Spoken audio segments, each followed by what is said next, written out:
तुमचा कौतुकाचं गाणं लागलं आणि तुम्ही माझ्या लक्षात नाही आला, तर तुम्ही म्हणला तर मी आठवायचा प्रयत्न करते, कारण माझं रिॲक्शन स्पॉन्टेनियस असेल.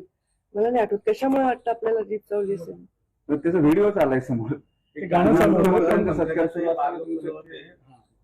मुख्यमंत्र्यांची एंट्री झाली. ते काय मला तिथे इतकं नैसर्गिक रिॲक्शन होती की मला आठवत नाही, काही प्लॅन नसतं माझ्या जीवनामध्ये अशा गोष्टी. पण कदाचित चुकीचं गाणं लागलं असेल ते.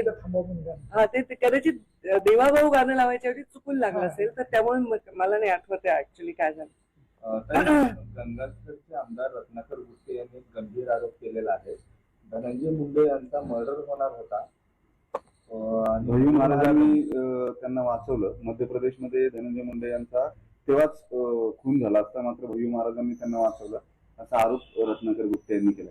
तुमची काय माहिती, म्हणजे असं काही तुमच्या कानावर वगैरे आलेलं होतं?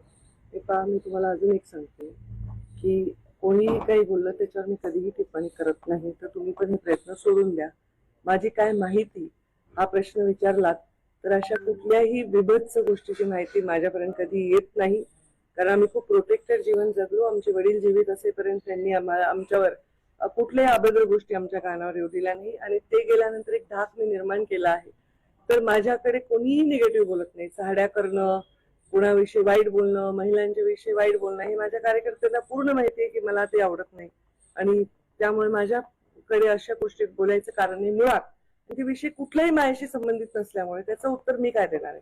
त्याचं उत्तर कधी घटना घडली आहे, काय घडली आहे, याविषयी उत्तर धनंजय किंवा रत्नाकर कुठेच देऊ शकतात, मी कसं देऊ शकते? कालपासून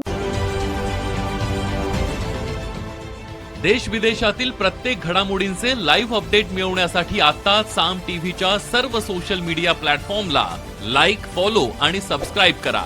तसंच सर्व नोटिफिकेशनसाठी बेल आयकॉन प्रेस करायला विसरू नका.